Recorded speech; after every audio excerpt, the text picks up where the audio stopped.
स्वागत है आप सभी का आर के स्टोरी ऑफ ड्रीम पर। मैं हूं आपकी होस्ट और आज मैं आपके लिए लेकर आई हूं एक ऐसी रोमांचक कहानी Ananya the crown beyond blood a sequel to return of the illegitimate daughter, जो आपको शुरुआत से लेकर अंत तक बांधे रखेगी। अध्याय 165। भूटान से एक अनुरोध। इन विचारशील और सोचे समझे प्रबंधों के बीच भी जीवन ने नए ऐसे अवसर और चुनौतियां लाना जारी रखा जिनकी अनन्या ने पूरी तरह से उम्मीद नहीं की थी। भूटान सरकार की ओर से एक औपचारिक अनुरोध आया जो सकल राष्ट्रीय प्रसन्नता, ग्रॉस नेशनल हैप्पीनेस, शासन के अपने अनकहे और अनूठे दृष्टिकोण के अनुसार ढांचे के तत्वों को ढालने के बारे में उनसे परामर्श करना चाहती थी, जो उनके पिछले अंतर्राष्ट्रीय फेलोशिप के काम द्वारा सामना की गई किसी भी चीज से पूरी तरह अलग था। अपने शुरुआती इरादों के बावजूद कि वे एक शांत, अधिक स्थिर अंतिम अध्याय की ओर बढ़ रही है, इस अनुरोध की सच्ची और नई जिज्ञासा के साथ समीक्षा करते हुए उन्होंने कबीर से कहा, मुझे लगा था कि मैंने नए प्रोजेक्ट्स लेना लगभग बंद कर दिया है, लेकिन यह वास्तव में दिलचस्प है। वे मुझसे केवल भ्रष्टाचार पकड़ने में मदद करने के लिए नहीं कह रहे हैं। वे ये पूछ रहे हैं कि कैसे पारदर्शिता और जवाबदेही के ढांचे वास्तव में पूरी तरह से एक अलग शासन दर्शन के साथ एकीकृत हो सकते हैं, जो केवल आर्थिक विकास के बजाय सामूहिक कल्याण से सफलता को मापता है। कबीर ने अपनी पत्नी की आंखों में उस खास चमक को तुरंत पहचानते हुए पूछा, क्या आप इसे लेना चाहती हैं? जो उनके साथ बिताए गए 5 दशकों के दौरान हर एक सच्ची आकर्षक चुनौती के साथ दिखाई देती थी। धीरे धीरे बोलते हुए अनन्या ने कहा, मुझे लगता है मैं इसे इसलिए लेना चाहती हूं क्योंकि यह मेरे द्वारा पहले बनाई गई हर चीज से अलग है। कोई दूसरा ग्राम ट्रस्ट नहीं, कोई दूसरा राष्ट्रीय ढांचा नहीं, कुछ ऐसा जो पूरी तरह से नया हो, जो मुझे कुछ ऐसा सिखा सके जो मैंने अभी तक नहीं सीखा है, भले ही मेरे अपने जीवन का ये दौर इतना आगे बढ़ चुका हो। अगले साल वसंत ऋतु में 78 वर्ष की आयु में उन्होंने भूटान की यात्रा की और छोटे हिमालयी राज्य के शासन के प्रति विचारशील और सोचे समझे दृष्टिकोण में उन्हें एक ऐसा विनम्र करने वाला स्मरण मिला कि 5 दशकों के संघर्ष से हासिल संस्थागत बुद्धिमत्ता के बाद भी ईमानदार और जवाबदेह नेतृत्व के बारे में सोचने के ऐसे पूरी तरह से नए तरीके मौजूद थे जिनकी खोज अभी भी बाकी थी।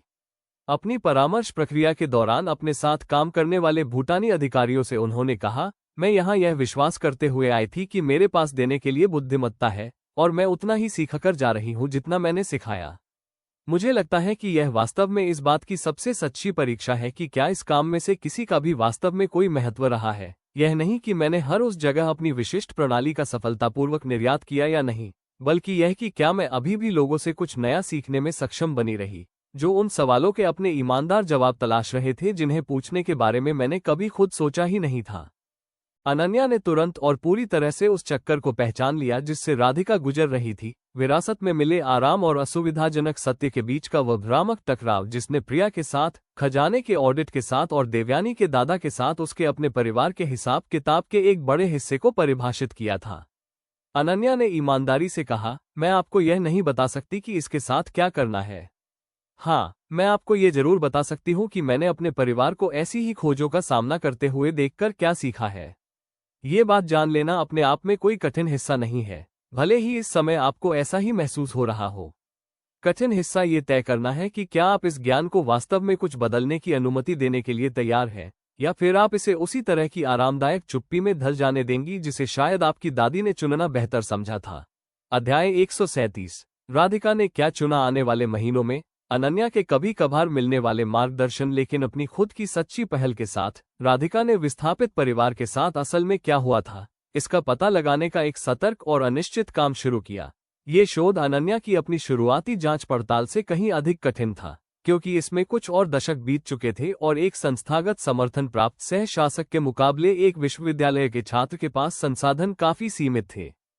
स्थानीय रिकॉर्ड्स पर आधारित कठिन शोध और अपनी कोशिशों के प्रति सहानुभूति रखने वाले एक सेवानिवृत्त राजस्व अधिकारी की धैर्यवान मदद से उसने आखिरकार उस परिवार को ढूंढ ही लिया जो अब कई राज्यों दूर एक भीड़भाड़ वाली शहरी बस्ती में रह रहा था। उनके विस्थापन के इतिहास को कभी भी उचित रूप से मान्यता या राहत नहीं मिली थी, और जो जमीन कभी उनकी हुआ करती थी वह अब एक ऐसे परिवार की 3 पीढ़ियों का भरण पोषण कर रही थी जो बहुत हाल तक अपनी विरासत की वैधता पर पूरी तरह विश्वास करता था। राधिका ने अपनी इस खोज की जानकारी देते हुए अनन्या से कहा, मेरे पास आपके जैसे संसाधन नहीं है। मैं उन्हें कोई ट्रस्ट फंड या फाउंडेशन नहीं दे सकती। मुझे ये भी नहीं पता कि मेरे अपने माता पिता मेरे द्वारा आगे उठाए जाने वाले किसी भी कदम का समर्थन करेंगे या नहीं। अनन्या ने कहा, सही काम करने के लिए आपको मेरे संसाधनों की आवश्यकता नहीं है। आपको ईमानदारी की आवश्यकता है और जो आपने सीखा है उस पर वास्तव में अमल करने की इच्छा की, भले ही वो कदम शुरुआत में कितना भी छोटा क्यों ना हो। याद रखिए, मेरी भी शुरुआत यहीं से हुई थी। एक 16 साल की लड़की जिसके पास एक पत्र के अलावा कुछ नहीं था और चुप्पी को स्वीकार करने से इनकार करने वाली जिद थी। संसाधन बाद में आए, जिन्हें धीरे धीरे एक समय में एक ईमानदार फैसले के साथ बनाया गया था। अपने असहयोग कर रहे माता पिता के साथ कठिन बातचीत के बाद राधिका ने जो अंतिम निर्णय लिया, उसमें एक छोटा लेकिन सच्चा प्रयास शामिल था। मूल परिवार के इतिहास की औपचारिक स्वीकृति, भूमि से होने वाली चल रही कृषि आय का एक हिस्सा विस्थापित परिवार के बच्चों की शिक्षा की ओर पुनर्निर्देशित किया जाना, और इस खोज का एक सार्वजनिक विवरण अपने विश्वविद्यालय समुदाय के साथ साझा करना, ताकि यह ज्ञान वापस आरामदायक पारिवारिक चुप्पी में गुम न हो जाए। इस प्रयास के बाद भी राधिका की आवाज में सच्ची अनिश्चितता बनी हुई थी और उसने स्वीकार किया, ये सब कुछ नहीं है। इससे उस परिवार के साथ मूल रूप से जो हुआ था वो ठीक नहीं होता। अनन्या ने सहमति जताते हुए कहा, नहीं, इससे ऐसा नहीं होता। हम जो भी करते हैं उनमें से लगभग कुछ भी किसी मूल गलती को पूरी तरह से ठीक नहीं कर सकता। हम जो कर सकते हैं वह ये है कि हम इस चुप्पी को जारी रखने से इनकार करें और वह वास्तविक सुधार प्रदान करें जो वास्तव में हमारी शक्ति के भीतर है, भले ही वो सुधार कितना भी अधूरा क्यों न लगे। ये सब कुछ नहीं है, लेकिन ये कुछ भी नहीं है, और यह अधिकांश लोगों द्वारा दिए जाने वाले विकल्पों से कहीं अधिक है। अध्याय 138, एक छात्र का सहकर्मी बनना। राधिका का केस, जिसे अनन्या ने सावधानी से प्रलेखित किया और राधिका की अनुमति से अपने आगामी सेमिनारों में एक अज्ञात, अनामित शिक्षण उदाहरण के रूप में साझा किया, एक ऐसी शुरुआत का प्रतीक था जिसकी अनन्या ने पहली बार पढ़ाने की सहमति देते समय पूरी तरह से उम्मीद नहीं की थी। ये केवल उन छात्रों को ज्ञान देना नहीं था जो अंततः असंबद्ध करियर की ओर बढ़ जाते, बल्कि कभी कभार सच्चे अर्थों में अगली पीढ़ी के उन चिकित्सकों, प्रैक्टिशनर्स को तैयार करने में मदद करना था जो अपनी खुद की क्षमता के बल पर इस तरह के ईमानदार आत्मविश्लेषण को आगे बढ़ाएंगे। अगले वर्ष स्नातक होने वाली राधिका ने सीधे तौर पर मीरा की मध्यस्थता पहल, मीडिएशन इनिशिएटिव, से जुड़ने के लिए आवेदन किया, किसी पारिवारिक संबंध या विशेष विचार के बिना, क्योंकि उसने आवेदन प्रक्रिया के दौरान जानबूझकर अनन्या के साथ अपने रिश्ते का जिक्र कभी नहीं किया था, बल्कि पूरी तरह से अपनी प्रदर्शित प्रतिबद्धता और उस वास्तविक, कठिन काम के दम पर जो उसने पहले ही अपनी पारिवारिक भूमि के साथ किया था। मीरा ने बाद में अपनी मां से कहा, उसकी आवाज में वास्तविक आश्चर्य स्पष्ट था, मैंने उसका आवेदन बिना नाम देखे, ब्लाइंड, पढ़ा। मुझे बिल्कुल अंदाजा नहीं था कि वह आपकी छात्रा है, जब तक कि साक्षात्कार के दौरान उसने लगभग एक विचार के रूप में आपके सेमिनार का जिक्र नहीं किया। उसने अपनी योग्यता के दम पर पूरी तरह से इसे हासिल किया है, मां। अकेले जमीन के उस मामले ने इस बात की अधिक सच्ची समझ प्रदर्शित की कि इस काम के लिए वास्तव में क्या आवश्यक है, जो कि उसकी उम्र से दोगुने अधिकांश उम्मीदवारों में भी नहीं थी। अनन्या को अपनी सावधानी से बनाई गई विरासत की 2 पीढ़ियों के ऐसे मेल को देखने का एक विशेष, शांत संतोष महसूस हुआ जिसकी उसने व्यक्तिगत रूप से कोई योजना नहीं बनाई थी। एक ऐसी छात्रा जिसे उसने वास्तव में मार्गदर्शित किया था, जिसने स्वतंत्र रूप से एक ऐसे संस्थान से जुड़ना चुना जिसका नेतृत्व अब उसकी अपनी बेटी कर रही थी, और जिसका मूल्यांकन किसी भी वंशानुगत संबंध के बजाय पूरी तरह से योग्यता के आधार पर किया गया था। उस शाम उसने कबीर से कहा और अपने द्वारा दशकों से बनाए गए सब कुछ के पूर्ण और समग्र चक्र को महसूस करते हुए कहा, ये ठीक वैसे ही काम करना चाहिए जैसा इसे करना चाहिए। एक ही परिवार के भीतर एक हाथ से दूसरे हाथ में सावधानी से सौंपी जाने वाली कोई विरासत नहीं, बल्कि एक सच्ची परंपरा जो उन सभी के लिए खुली हो जो खुद से वे कठिन सवाल पूछने को तैयार हैं जो मुझे कभी खुद से पूछने पड़े थे। अध्याय 139, एक नई सरकार की प्राथमिकताएं। चुनाव संपन्न होने पर सत्ता में एक ऐसी गठबंधन सरकार आई जिसके ग्रामीण विकास मंत्री राकेश तोमर नामक एक तेज तर्रार और महत्वाकांक्षी युवा राजनेता ने अपने चुनाव अभियान का बड़ा हिस्सा इस बात पर केंद्रित किया था जिसे उन्होंने नौकरशाही के लाल फीताशाही को खत्म करना कहा था। एक ऐसा वाक्यांश जिसे नई सरकार की शुरुआती नीतिगत घोषणाओं को पढ़ते ही अनन्या ने तुरंत पहचान लिया, जिसके पारस्परिकता और पारदर्शिता ढांचे, ट्रांसपेरेंसी फ्रेमवर्क के सावधानीपूर्वक बनाए गए स्वतंत्र निरीक्षण तंत्र के लिए स्पष्ट और गंभीर निहितार्थ थे। राजगढ़ में बुलाई गई एक आपातकालीन पारिवारिक बैठक के दौरान प्रस्तावित विधायी बदलावों की स्पष्ट चिंता के साथ समीक्षा करते हुए मीरा ने बताया, वो विशेष रूप से अनिवार्य ऑडिट प्रावधानों को निशाना बना रहे हैं। वो उन्हें एक महंगी, धीमी नौकरशाही के रूप में पेश कर रहे हैं जो वास्तविक बुनियादी ढांचे की डिलीवरी में देरी करती है। वो स्वतंत्र थर्ड पार्टी ऑडिट के बजाय आंतरिक विभागीय समीक्षा इंटरनल डिपार्टमेंटल रिव्यू लागू करने का प्रस्ताव रख रहे हैं। अनन्या ने गंभीर होते हुए कहा, ये सरलीकरण स्ट्रीमलाइनिंग नहीं है। उन्होंने दशकों बीत जाने के बावजूद तुरंत उस पैटर्न को पहचान लिया जब उन्होंने पहली बार उचित लगने वाली भाषा में लिपटी हुई इस तरह की संस्थागत टूट फूट को पहचानना सीखा था। यह उस सटीक तंत्र को ध्वस्त करना है जिसने बिहार में सिन्हा के फर्जीवाड़े को पकड़ा था। आंतरिक समीक्षा का मतलब है विभागों द्वारा अपनी ही जांच करना, वही पुरानी टूटी हुई व्यवस्था जिसके कारण मेरे अपने परिवार के खजाने का फर्जीवाड़ा 1 दशक से अधिक समय तक अनचाहा और अनसुलझा रहा था। आदित्य, जो अब खुद वास्तविक रूप से वृद्ध हो चुके थे लेकिन फिर भी तेज तर्रार थे और मंत्रियों की एक नई पीढ़ी के साथ राजगढ़ के प्रशासनिक कार्यों में सक्रिय रूप से जुड़े हुए थे, ने उस सवाल को उठाया जो वहां मौजूद हर व्यक्ति के मन में था। क्या वे वाकई ऐसा कर सकते हैं? एक ऐसे ढांचे को ध्वस्त कर सकते हैं जो 2 दशकों से अधिक समय से सफलतापूर्वक काम कर रहा है? काव्या ने कहा, जो दैनिक संचालन से अपनी औपचारिक सेवानिवृत्ति के बावजूद अभी भी अनौपचारिक कानूनी सलाहकार के रूप में सेवा दे रही थी। कानूनी तौर पर हाँ, मूल ढांचा स्थायी कानून के बजाय कार्यकारी नीति एग्जीक्यूटिव पॉलिसी के माध्यम से स्थापित किया गया था। नई सरकार को इसे संशोधित करने या पलटने का पूरा कानूनी अधिकार है।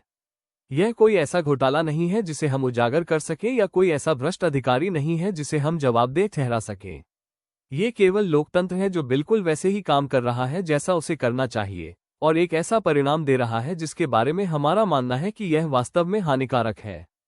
अध्याय 140 मामले को फिर से रखना। अनन्या को कुछ ऐसा महसूस हुआ जो उसने वर्षों से महसूस नहीं किया था। किसी व्यक्तिगत खतरे का विशिष्ट डर नहीं, बल्कि दशकों के सावधानीपूर्वक संस्थागत कार्यों को भ्रष्टाचार और धोखाधड़ी के बजाय वास्तविक वैध राजनीतिक विरोध का सामना करते हुए देखने की व्यापक अधिक फैली हुई चिंता, जिसे पहचानना और नष्ट करना सीखने में उसने अपना करियर बिताया था। उसी अभिलेखागार आर्काइव कक्ष में जिसने इस परिवार के इतिहास के लगभग हर बड़े मोड़ को देखा था, दोनों ने रात में देर तक रणनीति बनाते हुए मीरा से कहा, हम इससे उस तरह नहीं लड़ सकते जैसे हमने बलवंत सिन्हा या यहाँ तक कि चौहान से लड़ाई लड़ी थी। यहाँ उजागर करने के लिए कोई छिपा हुआ भ्रष्टाचार नहीं है। मंत्री तोमर गुप्त रूप से भ्रष्ट नहीं है। उनका वास्तव में मानना है कि सुव्यवस्थित आंतरिक समीक्षा तेजी से बुनियादी ढांचा प्रदान करेगी, और वह पूरी तरह से गलत नहीं है कि स्वतंत्र ऑडिट कार्यान्वयन समय सीमा को धीमा कर देते हैं, जो कभी कभी काफी हद तक होता है। मीरा ने पूछा, तो हम वास्तव में क्या करें? अनन्या ने कहा, हम ईमानदार पक्ष रखेंगे, ठीक वैसे ही जैसे मैंने दशकों पहले उस संसदीय समिति के सामने किया था। इस बात का डर नहीं दिखाना है कि सैद्धांतिक रूप से क्या गलत हो सकता है, बल्कि इस बात के ठोस प्रमाण देने हैं कि वास्तव में क्या हुआ है उन विशिष्ट मामलों में जहां निगरानी ने काम किया और जहां इसकी अनुपस्थिति ने पहले वास्तविक प्रलेखित नुकसान पहुंचाया था। उन्होंने अगले कुछ सप्ताह ठीक वही साक्ष्य जुटाने में बिताए, ढांचे के पूरे इतिहास के विस्तृत केस स्टडीज, जिनमें न केवल सिन्हा के उजागर हुए घोटाले को दिखाया गया, बल्कि 2 दशकों में दर्जनों छोटे उदाहरण भी दिखाए गए जहां स्वतंत्र ऑडिट ने बड़े घोटालों बनने से पहले छोटी अनियमितताओं को पकड़ लिया था। साथ ही निगरानी प्रणाली द्वारा लगाए गए वास्तविक लागतों और देरी की ईमानदार स्वीकारोक्ति भी थी। अनन्या ने स्वयं मंत्री तोमर के साथ एक बैठक का अनुरोध किया और वो उन्हें मिली भी, किसी विशेष राजनीतिक प्रभाव के माध्यम से नहीं, बल्कि किसी भी चिंतित नागरिक के लिए उपलब्ध सीधे औपचारिक चैनलों के माध्यम से। हालांकि उनके अपने इतिहास ने निस्संदेह ये सुनिश्चित किया कि अनुरोध पर तुरंत ध्यान दिया जाए। अध्याय 141 मंत्री के साथ एक बातचीत। जब वे अंततः मिले तो मंत्री तोमर न तो वह सन की खलनायक साबित हुए जिसके लिए अनन्या ने खुद को आधा तैयार कर लिया था, और न ही कोई ऐसे कमजोर व्यक्ति साबित हुए जो उनकी भारी भरकम प्रतिष्ठा से आसानी से प्रभावित हो जाएं। वो एक सच्चे विचारशील, भले ही थोड़े जिद्दी युवा राजनेता थे जो अपनी खुद के सुधारों के गुणों के प्रति आश्वस्त थे और इस बात को लेकर थोड़े सतर्क थे कि वे स्पष्ट रूप से क्या अनुमान लगा रहे थे, यानी अपनी विरासत के प्रति उनके सम्मान के लिए एक भावनात्मक अपील। सावधानीपूर्वक कूटनीतिक सटीकता के साथ बैठक में व्यवस्थित होते हुए उन्होंने कहा, आपने जो बनाया है उसके लिए मेरे मन में अत्यधिक सम्मान है, राजकुमारी। लेकिन अतीत का सम्मान इस बात के ईमानदार मूल्यांकन को नहीं रोकना चाहिए कि यह वर्तमान में भी सेवा करता है या नहीं। स्वतंत्र ऑडिट से प्रोजेक्ट की समय सीमा में औसतन 4 महीने का समय और जुड़ जाता है। वास्तविक बुनियादी ढांचे के आपातकाल वाले जिलों में वह देरी न केवल पैसे की बल्कि जीवन की भी कीमत चुकाती है। अनन्या ने तुरंत सहमति जताते हुए उन्हें थोड़ा हैरान करते हुए कहा, आप सही कह रहे हैं कि देरी वास्तविक होती है। मैं यह नाटक करने के लिए यहाँ नहीं हूँ कि निगरानी मुफ्त है या लागत से रहित है या बिना किसी वास्तविक व्यापार बंद ट्रेड ऑफ के है।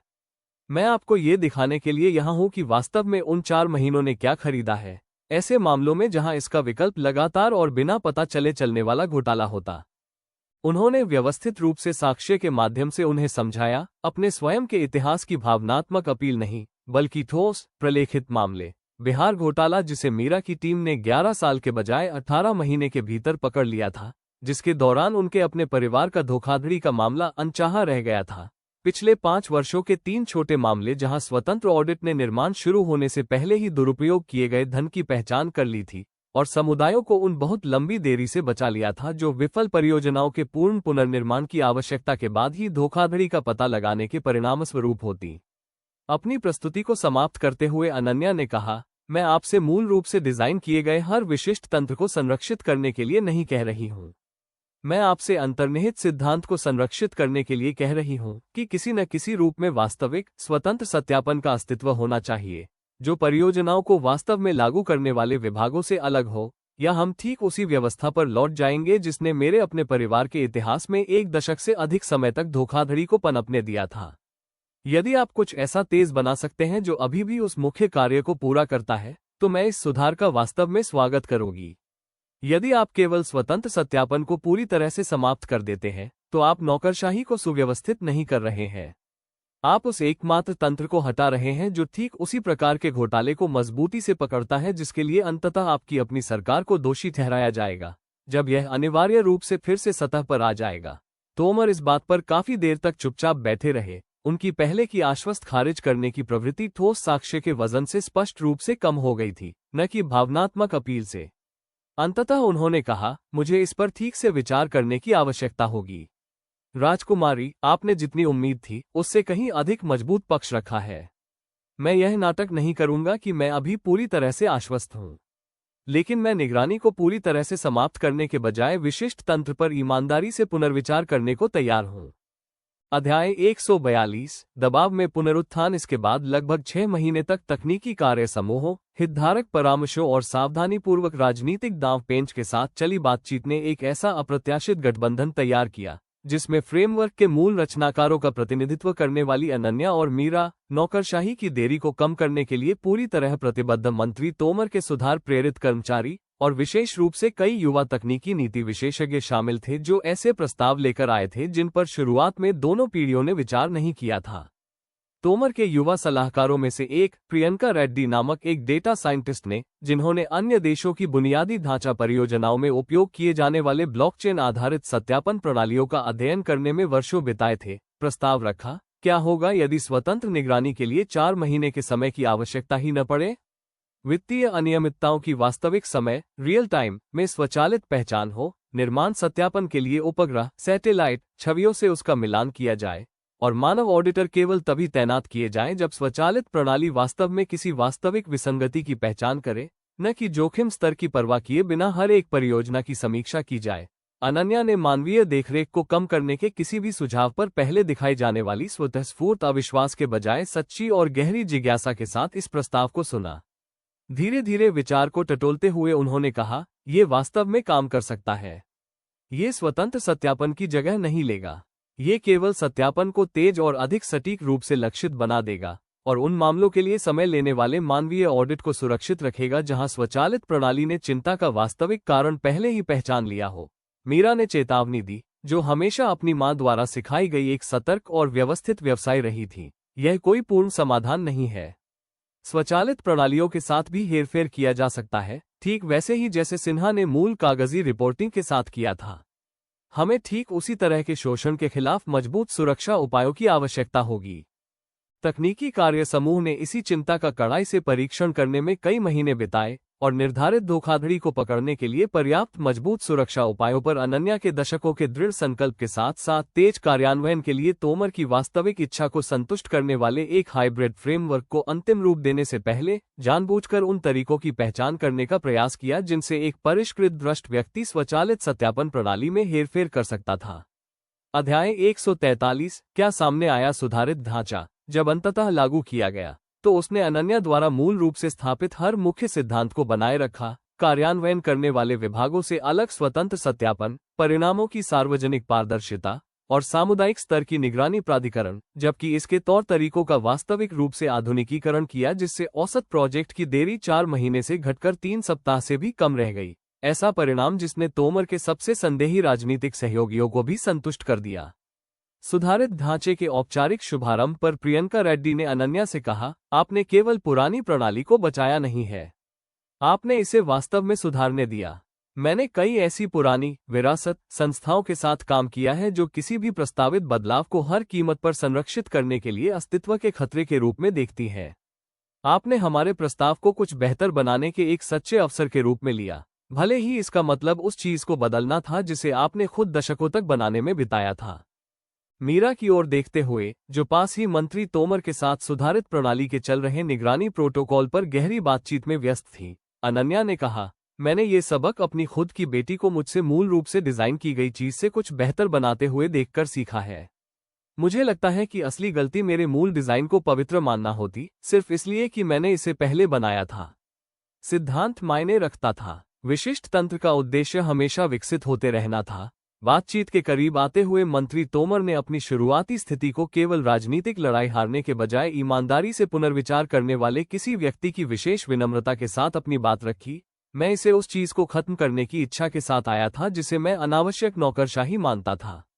मैं कुछ अधिक उपयोगी सीखकर जा रहा हूं कि इसका लक्ष्य कभी भी अपने आप में नौकरशाही नहीं था।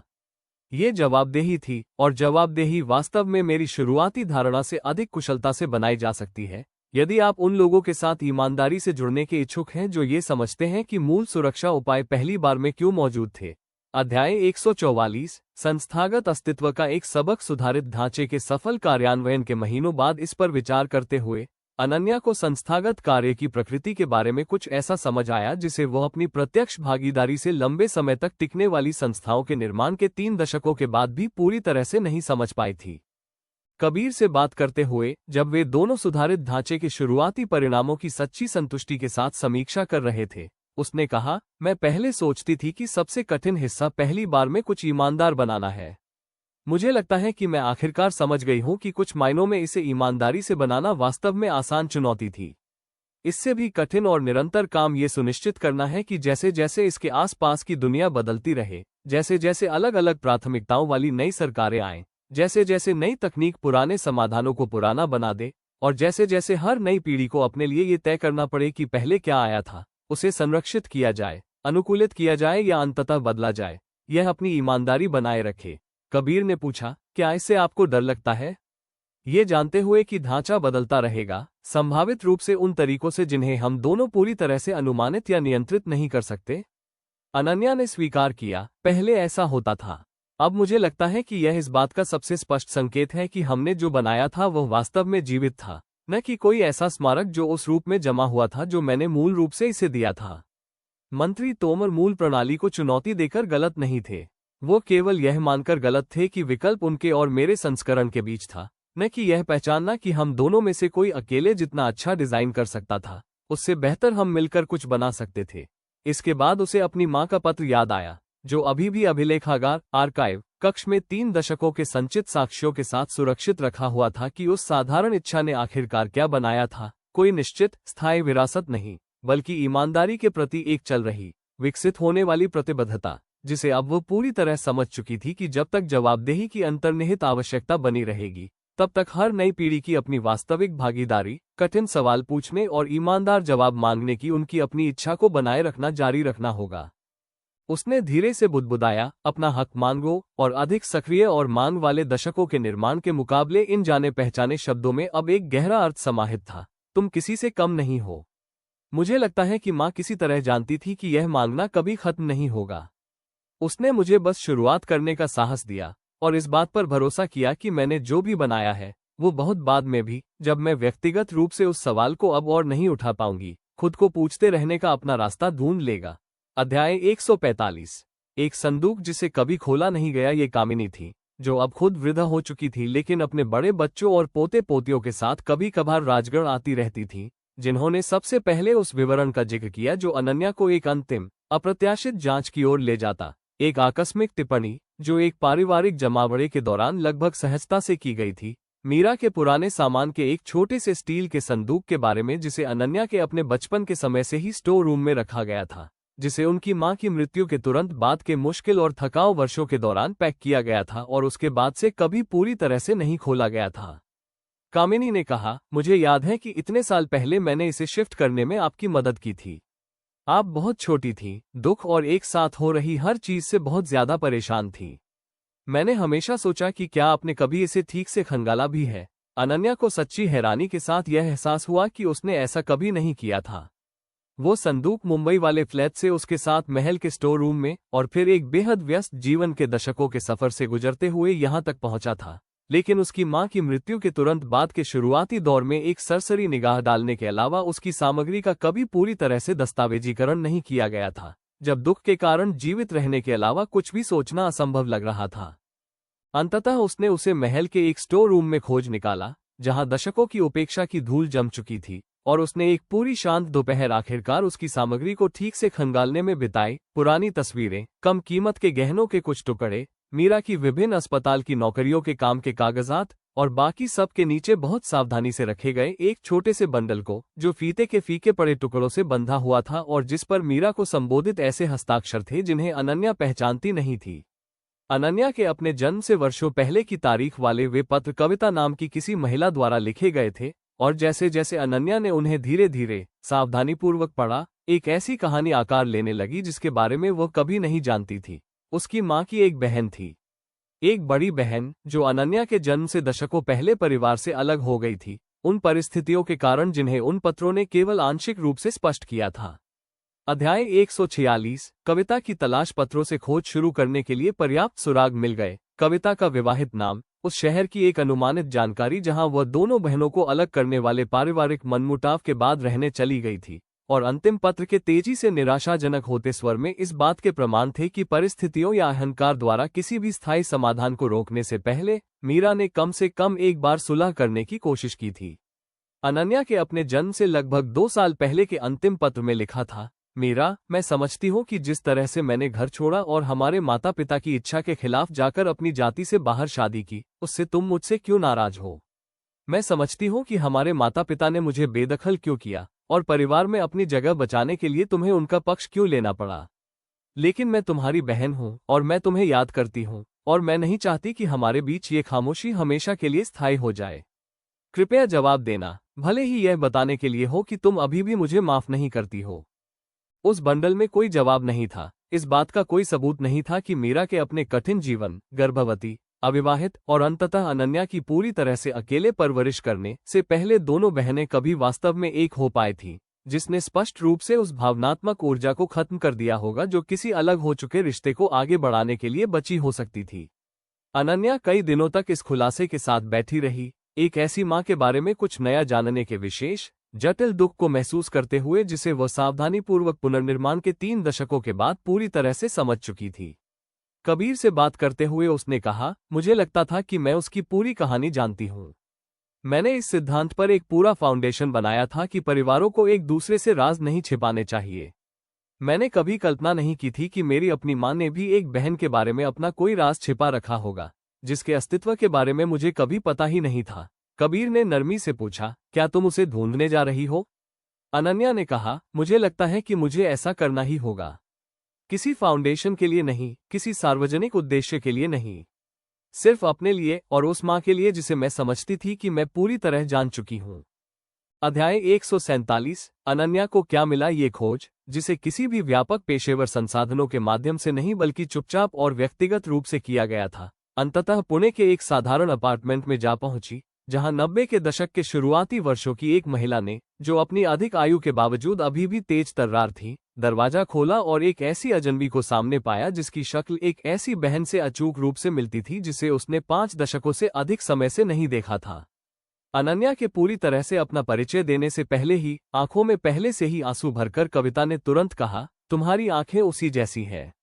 मीरा की आंखें, मैं उन्हें कहीं भी पहचान सकती हूँ। उस पहली मुलाकात के दौरान वे घंटों साथ बैठे रहे और कविता ने परिवार के दशकों के उस इतिहास को बताया जिसे अनन्या कभी नहीं जानती थी। उनकी अपनी जाति से बाहर के एक आदमी से शादी, माता पिता का गुस्से से भरा बहिष्कार और मीरा की अपनी एक कर्तव्यनिष्ठ छोटी बेटी के रूप में वह जटिल स्थिति जिसने शुरू में उनके माता पिता के गुस्से का साथ दिया था, लेकिन सालों बाद जब उसे एक विवाहित राजसी व्यक्ति से प्यार हो गया और वह शादी के बाहर गर्भवती हो गई, तो उसे खुद परिवार के बहिष्कार का सामना करना पड़ा। कविता ने नरमी से कहा, मैं हमेशा सोचती थी कि क्या तब तक उसे आखिरकार समझ आ गया था उन सभी सालों पहले मैंने किन चीजों का सामना किया था। क्या अकेले तुम्हारी परवरिश करने और अपने ही परिवार के न्याय का सामना करने से उसे ये देखने में मदद मिली कि उसने एक समय पर किस बात के लिए मुझ पर इतनी कठोरता से जजमेंट पास किया था। अपने पूरे कठिन बचपन में अपनी माँ के उस उग्र अटूट प्रेम के बारे में सोचते हुए अनन्या ने कहा, मुझे लगता है कि उसने जरूर समझ लिया होगा। वह प्रेम जो बिना किसी शर्म या उस फैसले के एक भी पल के दिया गया था जो मीरा ने स्पष्ट रूप से कभी अपनी बहन पर लगाया था। उसने मुझे कभी एक बार भी यह महसूस नहीं कराया कि मैं कोई गलती हूं या छिपाने के लिए कोई शर्म की बात हूं। मुझे लगता है रास्ते में कहीं न कहीं उसने वो सबक जरूर सीख लिया होगा जो उसका अपना परिवार उसे सिखाने में विफल रहा था। कविता ने अनन्या का हाथ पकड़ लिया। उनकी अपनी आंखें दशकों के संचित दुख और अप्रत्याशित भारी खुशी से चमक रही थीं। उन्होंने कहा, मेरा अपना कोई बच्चा नहीं था।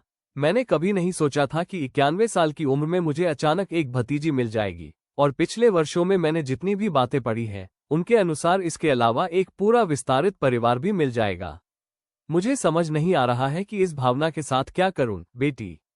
मुझे लगता है कि बस जो खो गया था उसे याद करने के इतने सालों बाद यह आखिरकार शायद खुशी ही हो सकती है।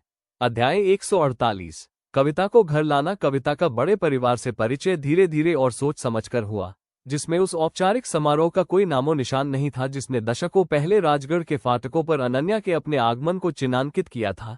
इसके बजाय शांत और बिना किसी जल्दबाजी वाली मुलाकातों का सिलसिला चला, जिसमें पहले केवल अनन्या और कबीर पुणे गए, फिर मीरा जुड़ी, जो एक ऐसी बड़ी बुआ से मिलने के लिए उत्सुक और भावुक थी जिसके अस्तित्व के बारे में वह कभी नहीं जानती थी, और अंत में खुद कविता ने राजगढ़ की यात्रा की, जो उस महल की उनकी पहली यात्रा थी जिसने उनकी बहन के वंशजों के असाधारण जीवन को बहुत हद तक आकार दिया था।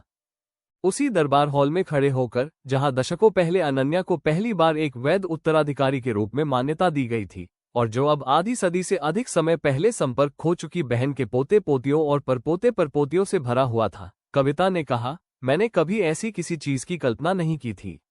मुझे लगता है मीरा को बहुत गर्व होता, महल या उपाधियों पर नहीं, तुम पर, जो बिल्कुल उस तरह की महिला बन गई हो जो वास्तव में एक खोई हुई बुआ की तलाश में निकल पड़ी, सिर्फ इसलिए क्योंकि तुमने उस खामोशी को वैसे ही रहने देने से इनकार कर दिया, तब भी जब इस मामले से सीधे जुड़े सभी लोग पहले ही जा चुके थे।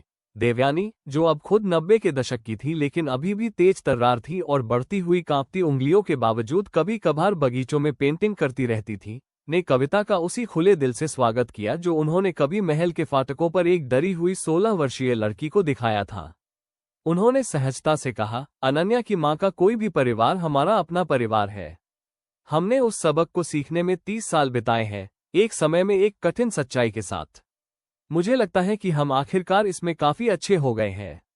1 साल के भीतर कविता हमेशा के लिए राजगढ़ आ गई, और 92 साल की उम्र में अपने जीवन के अंतिम दौर में उन्हें वह परिवार मिल गया जिसके बारे में वह 5 दशकों से मान चुकी थी कि उसने उसे हमेशा के लिए खो दिया है। उन्होंने अपने दिन बगीचों में देवयानी के साथ शांत संगति में बिताए, मीरा के बचपन की कहानियां साझा की जिन्होंने अनन्या को उस माँ को समझने में एक समृद्ध, पहले अज्ञात गहराई दी जिसे उसने इतनी कम उम्र में खो दिया था। अध्याय 149। कविता को क्या याद था। इसके बाद के महीनों में कविता की कहानियों ने धीरे धीरे मीरा का एक ऐसा पूर्ण चित्र प्रस्तुत किया जो अनन्या के पास कभी नहीं था, न केवल उनके अपने बचपन की यादों की थकी हुई समर्पित अकेली माँ, बल्कि एक ऐसा पूरा इंसान जो उस कठिन दौर से पहले भी मौजूद था, जिसके अपने सपने थे, परिवार की अपेक्षाओं के साथ उसका अपना जटिल रिश्ता था, और अपनी बहन के बहिष्कार का शुरू में साथ देने वाली एक आज्ञाकारी छोटी बहन से लेकर एक ऐसी उग्र रूप से सुरक्षात्मक मां बनने तक की उसकी क्रमिक कठिन संघर्ष से हासिल हुई परिवर्तन यात्रा थी, जिसने अनन्या की परवरिश बिना एक पल भी शर्म महसूस कराए की थी। अनन्या के साथ अपनी अब नियमित दोपहर की बातचीत में से एक के दौरान कविता ने बताया, वो डॉक्टर बनना चाहती थी, जानती हो, केवल नज़ नहीं, वास्तव में तुम्हारे पिता के साथ सब कुछ होने से पहले और गर्भवती होने से पहले, जब उसे अकेले तुम्हारी परवरिश करने के लिए उस रास्ते को छोड़ना पड़ा था, उसका चयन मेडिकल कॉलेज में हो गया था। उसने तुम्हें कभी यह नहीं बताया, है ना? अपनी माँ की त्यागी गई क्षमता के एक और पहलू को जानने के उस परिचित दर्द को महसूस करते हुए, जो उस कठिन और सीमित जीवन के बारे में उसके पहले से ही समझे गए हर पहलू के ऊपर था जिसे मीरा ने उसकी परवरिश के लिए जिया था, अनन्या ने नरमी से कहा, नहीं, उसने इसका जिक्र कभी नहीं किया। मैंने हमेशा यही मान लिया था कि नर्सिंग वही थी जो उसने करने के लिए चुना था। कविता ने नरमी से कहा, उसने इसे चुना नहीं था, ठीक से कहें तो अपनी परिस्थितियों को देखते हुए उसे ये चुनना पड़ा था। मुझे लगता है कि वास्तव में यही वो पूरी कहानी है जो अंततः तुम्हारे द्वारा बनाई गई हर चीज के पीछे है ना? मीरा ने तुम्हें सुरक्षित रूप से पालने के लिए अपनी बड़ी महत्वाकांक्षाओं का बलिदान दिया, और तुमने अपने पूरे जीवन का एक असाधारण हिस्सा ठीक उसी बलिदान के सम्मान में कुछ ऐसा बनाने में बिता दिया। अनन्या ने इस पर विचार किया और अपनी माँ के पत्र, अपना हक मांगो, को एक बिल्कुल नए दृष्टिकोण में समझने के पूर्ण और समग्र भार को महसूस किया। ये केवल विरासत का दावा करने के बारे में सलाह नहीं थी, बल्कि शायद इन सब के नीचे एक माँ की वह शांत उम्मीद थी कि उसकी बेटी उन अवसरों का दावा कर सके जिन्हें उसने खुद छोड़ने के लिए मजबूर होना पड़ा था। धीरे से बोलते हुए अनन्या ने कहा, मुझे लगता है कि आप सही कह रही हैं। मुझे लगता है, किसी ऐसे रूप में जिसे मैं तब तक पूरी तरह नहीं समझ पाई थी। मैंने जो कुछ भी बनाया वह भी उसकी अपनी छोड़ी हुई मेडिकल महत्वाकांक्षा ही थी, जो पूरी तरह से किसी और चीज में बदल गई थी। वो सीधे लोगों का इलाज करना चाहती थी। इसके बजाय मैंने पूरे समुदायों के सत्य और जवाबदेही के साथ रिश्ते को ही ठीक कर दिया। शायद रूप अलग हो, लेकिन अंतर्निहित इच्छा एक ही थी।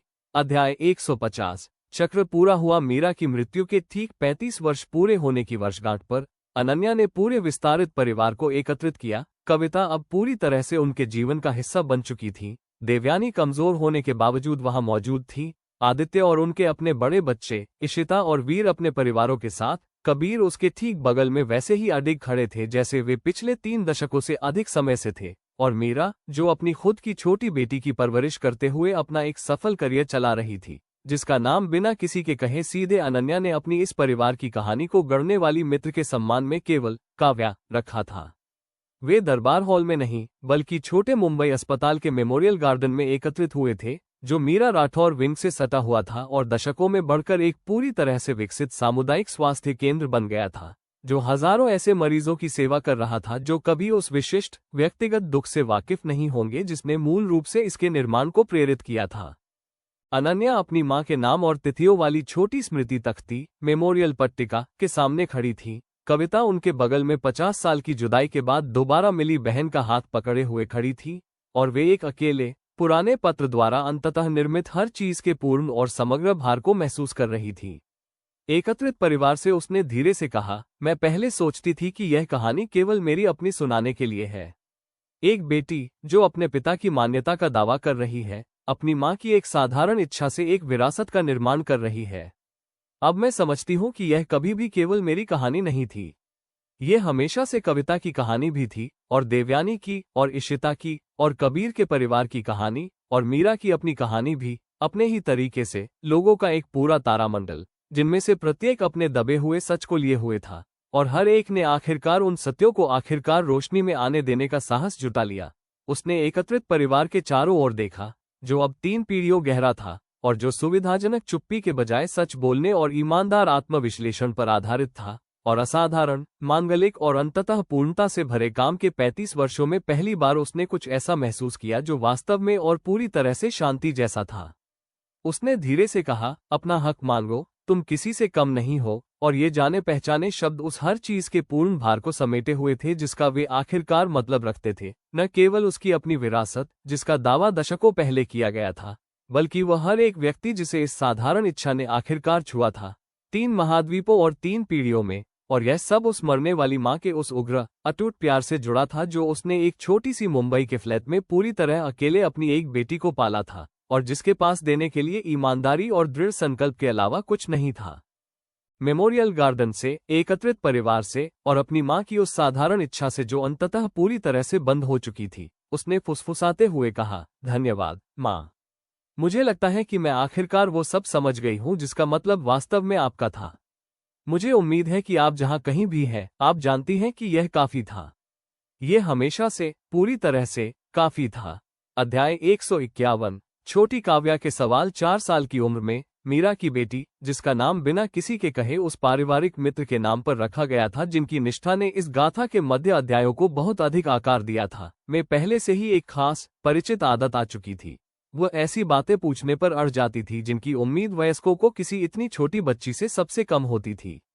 एक दोपहर उसने अनन्या को महल के बगीचों में अपनी हमेशा की तरह अभी भी दृढ़ता से शौकिया पेंट ब्रश के साथ बैठे हुए पाया और कहा, नानी, सब लोग क्यों कहते हैं कि आपने चीजें ठीक कर दी?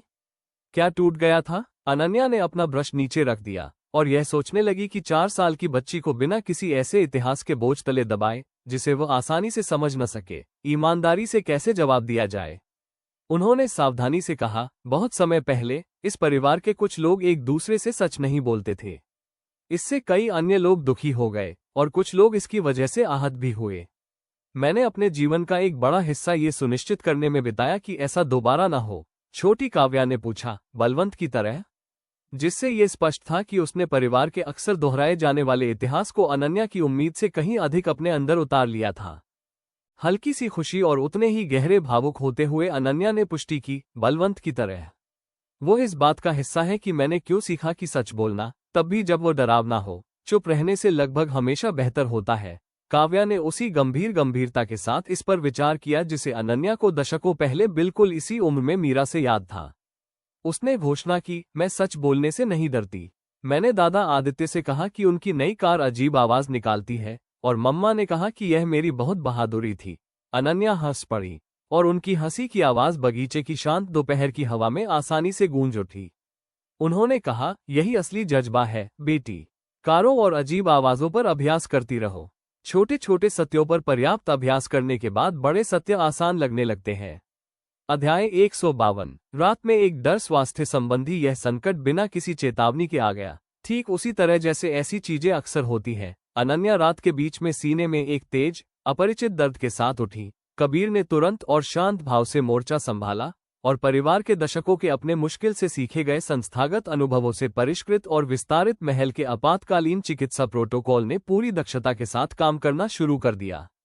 इसके बाद अस्पताल में रहने का समय डॉक्टरों द्वारा किसी भी आसन विनाशकारी स्थिति के बजाय एक प्रबंधनीय हृदय संबंधी घटना, कार्डियक इवेंट की पुष्टि होते ही शुक्र है कि बहुत कम रहा, लेकिन इसने पूरे परिवार को ऐसी तत्परता के साथ उनके बिस्तर के पास दौड़ा दिया जिसे अनन्या ने एक ही समय में दिल को छू लेने वाला और थोड़ा शर्मिंदा करने वाला पाया।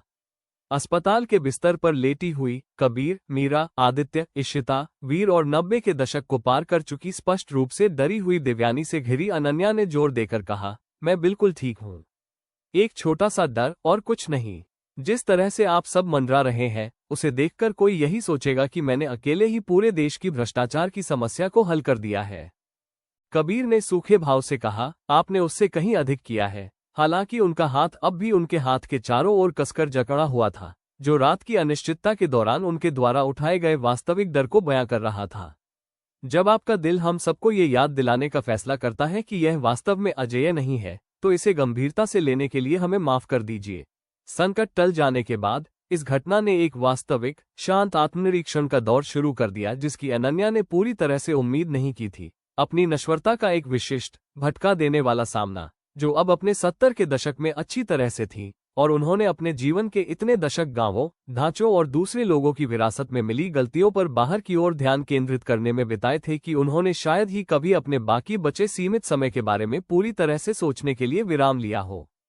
तत्काल संकट के बीत जाने और उनके दोबारा घर वापस आने पर, जब वे बगीचे में एक साथ बैठे थे, तो उन्होंने कबीर से ईमानदारी से कहा, मुझे मरने से डर नहीं लगता। मैंने कुछ ऐसा बनाया है जो अब मेरी निरंतर उपस्थिति पर निर्भर नहीं है। मीरा बहुत आगे बढ़ रही है, ढांचा स्थिर है, यहां तक कि सुधर भी गया है। मुझे लगता है कि वास्तव में जिस चीज से मुझे डर लगता है वो केवल ये है कि पिछले इन वर्षों में मैंने अपने लिए जो कुछ भी अंततः स्वतंत्र रूप से बनाया है, पेंटिंग, पढ़ाना, काव्या को बड़ा होते देखना, किसी भी जरूरी संकट के बिना आप सभी के साथ बस मौजूद रहना, उसका पूरी तरह से आनंद लेने के लिए अब पर्याप्त समय नहीं बचा है। अध्याय 153, जो शेष है, जिसे स्वतंत्र रूप से चुना गया, सावधानीपूर्वक चिकित्सीय निगरानी और परिवार के सतर्क, प्रेमपूर्ण ध्यान के तहत आने वाले महीनों में लगातार सुधार करते हुए, अनन्या ने इस बात पर शांत और जानबूझकर कई फैसले लिए कि वह अपने बाकी बचे वर्षों को कैसे बिताना चाहती है। ये किसी जल्दी या मजबूरी से नहीं, बल्कि सच्ची और सोची समझी प्राथमिकता से प्रेरित था। उन्होंने अपने विश्वविद्यालय के शिक्षण को प्रति वर्ष केवल एक सेमिनार तक सीमित कर दिया और पहुंच की मात्रा के बजाय जुड़ाव की गुणवत्ता को चुना। उन्होंने पेंटिंग करना जारी रखा। उनके कैनवास अभी भी शानदार ढंग से अधूरे थे, लेकिन केवल चिकित्सीय होने के बजाय तेजी से और सच्चे अर्थों में आनंदमय हो गए थे। उन्होंने छोटी काव्या के साथ काफी अधिक बिना किसी जल्दबाजी के समय बिताया, अपनी पोती को उम्र के हिसाब से परिवार के उल्लेखनीय इतिहास के पूर्ण रूप से परिचित कराया, इसे विरासत में मिलने वाले बोझ के रूप में नहीं, बल्कि केवल जानने के लिए एक कहानी के रूप में, और अंततः यदि वह चाहें तो किसी भी ऐसे रूप में आगे बढ़ाने के लिए जो उन्हें वास्तव में अपना लगे।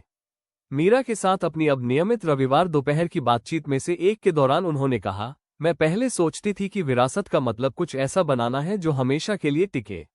मुझे लगता है इन सब के बाद डर, ठीक होना, काव्या को अपने अद्भुत असहज सवाल पूछते हुए देखना, मैं आखिरकार इसे अलग तरह से समझती हूँ। विरासत वास्तव में स्थायित्व के बारे में नहीं है। वास्तव में कुछ भी हमेशा के लिए नहीं टिकता, यहाँ तक कि सबसे सावधानी से बनाई गई संस्थाएं भी नहीं। ये सुनिश्चित करने के बारे में है कि आपके बाद आने वाले लोगों के पास इसके बाद जो भी आए उसका अपना संस्करण बनाने के लिए सच्चे अर्थों में अच्छे, ईमानदार उपकरण हो, भले ही वो संस्करण अंततः कितनी भी लंबी अवधि तक चले। मीरा ने अपनी माँ का हाथ पकड़ लिया, जो वही स्थिर, परिचित भाव था जिसे अनन्या ने खुद 3 दशकों की साझा संघर्ष से हासिल की गई वृद्धि के दौरान इतनी बार पेश किया था। उन्होंने नरमी से कहा, आपने वो पहले ही कर लिया है माँ। आप इसे मेरे पूरे जीवन में करती रही हैं। मुझे लगता है कि अब समय आ गया है कि आप खुद को ये देखने का आनंद लेने दें कि यह कैसे जारी रहता है, बजाय इसके कि आप हमेशा ये सोचती रहें कि आपने पर्याप्त निर्माण किया है या नहीं। अनन्या मुस्कुराई, एक ऐसी महिला की विशेष स्थापित शांति को महसूस करते हुए जिसने 70 से अधिक वर्षों के असाधारण, मांगलिक और अंततः पूर्ण जीवन के बाद वास्तव में ठीक उसी समझ को प्राप्त कर लिया था जिसकी ओर उनकी माँ का साधारण पत्र हमेशा चुपचाप इशारा कर रहा था। नरमी से उन्होंने कहा, मुझे लगता है मैं आखिरकार समझ गई हूँ। अध्याय 154। एक अनचाहा जीवनी लेखक। ये पत्र समीर कपूर नामक एक प्रतिष्ठित लेकिन जिद्दी पत्रकार की ओर से आया था, जिन्होंने अनन्या के जीवन पर एक अनधिकृत अनऑथराइज्ड जीवनी पर शोध करने में लगभग 1 साल का समय बिताया था। उन्होंने परिवार को एक पेशेवर शिष्टाचार के रूप में सूचित किया था, न कि अनुमति के लिए अनुरोध के रूप में, कि यह पुस्तक परिवार के सहयोग के बिना भी वर्ष के भीतर प्रकाशित हो जाएगी। स्थिति पर अपना खुद का सावधानीपूर्वक शोध करने के बाद मीरा ने बताया, वो पहले ही दर्जनों लोगों का साक्षात्कार ले चुके हैं। पूर्व मंत्री, गांव के निवासी, यहां तक कि मध्यस्थता पहल के शुरुआती कर्मचारियों में से कुछ लोग भी। वो हमारा आशीर्वाद नहीं मांग रहे हैं माँ, वो हमें बता रहे हैं कि यह कैसे भी हो रहा है, और हमें यह विकल्प दे रहे हैं कि हम इसमें भाग लें या बस उन्हें पूरी तरह से दूसरे हाथ के परोक्ष विवरणों पर काम करने दें। अनन्या में एक पुरानी जटिल प्रवृत्ति उभर कर आई। ये पूरी तरह से वह तीखा, रक्षात्मक डर नहीं था जो कभी सावधानी से प्रबंधित सार्वजनिक कथा के किसी भी खतरे के साथ आ सकता था, बल्कि कुछ अधिक सूक्ष्म था। किसी और के हाथ से अपनी जीवन की कहानी के कहे जाने की विशेष संवेदनशीलता, जो उसकी अपनी सावधानी से सोची गई ईमानदारी के बजाय उनकी अपनी व्याख्यात्मक पसंद से आकार लेती है। अपनी दशकों पहले प्रकाशित आत्मकथा को याद करते हुए उन्होंने कहा, मैंने तो अपनी खुद की कहानी पहले ही लिख ली है। फिर यह अलग क्यों लग रहा है? कबीर ने नरमी से कहा, क्योंकि वो आपकी कहानी थी, जिसे आपकी अपनी शर्तों पर कहा गया था। यह कोई और है जो ये तय कर रहा है कि आपकी कहानी का क्या मतलब है, बिना व्याख्या पर आपके इनपुट के, भले ही अंतर्निहित तथ्य सटीक हो।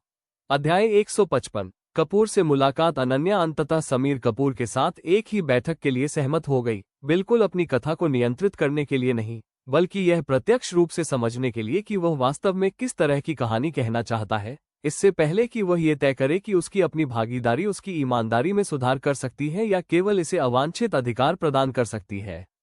कपूर न तो सनसनीखेज घोटाले की तलाश करने वाला वो व्यक्ति साबित हुआ जिसका उसने आधा डर रखा था, और न ही कोई साधारण प्रशस्ति लेखक, हाजियोग्राफर, जो उसकी विरासत को और अधिक चमकाने के लिए उत्सुक हो। वह एक सतर्क, पूरी तरह से शोध करने वाला व्यक्ति था जो एक ऐसे जीवन की अधिक अस्त व्यस्त, अधिक जटिल बनावट में वास्तव में रुचि रखता था जिसे सार्वजनिक स्मृति ने अनिवार्य रूप से किसी ऐसी चीज में चिकना करना शुरू कर दिया था जो वास्तविक रूप से जिए गए अनुभव की तुलना में अधिक स्वच्छ और अधिक नायक जैसी थी। उसने स्पष्ट रूप से उससे कहा, मैं भ्रष्टाचार को ठीक करने वाली विजयी राजकुमारी का एक और वृतांत नहीं लिखना चाहता। मैंने आपकी आत्मकथा पढ़ी है।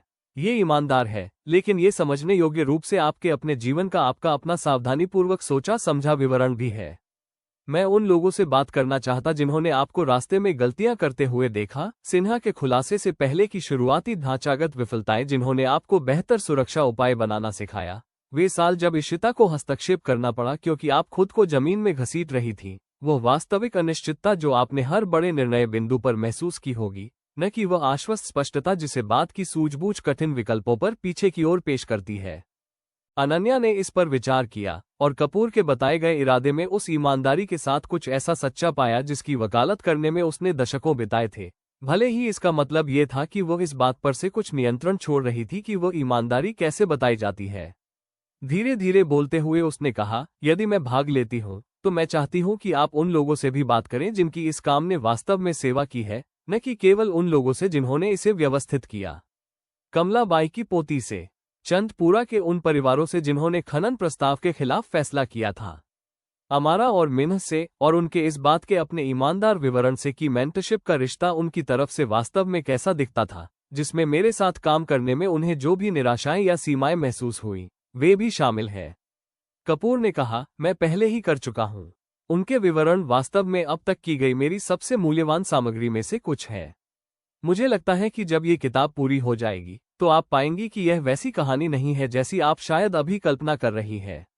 अध्याय 156, नियंत्रण छोड़ना। एक बार अनुमति मिलने पर अनन्या की सहभागिता किसी सावधानीपूर्वक प्रबंधित कथा के रूप में नहीं, बल्कि सच्ची और बिना किसी संकोच की बातचीत के रूप में सामने आए। कई महीनों में फैले दर्जनों घंटों के दौरान कपूर के सतर्क सवालों ने उन यादों और विचारों को बाहर निकाला जिन्हें उसने अपनी आत्मकथा में भी पूरी तरह से व्यक्त नहीं किया था, जिसमें अनिश्चितताएं, पछतावे और ऐसी जटिलताएं शामिल थीं जिन्हें उसने शायद अनजाने में अपने अधिक परिष्कृत विवरण में सुचारू रूप से ढक लिया था। उसने राजगढ़ के फाटकों पर उस पहली रात के विशेष डर के बारे में ईमानदारी से बात की, बिना उस पूर्वव्यापी आत्मविश्वास के जो उसकी आत्मकथा के विवरण में आ गया था।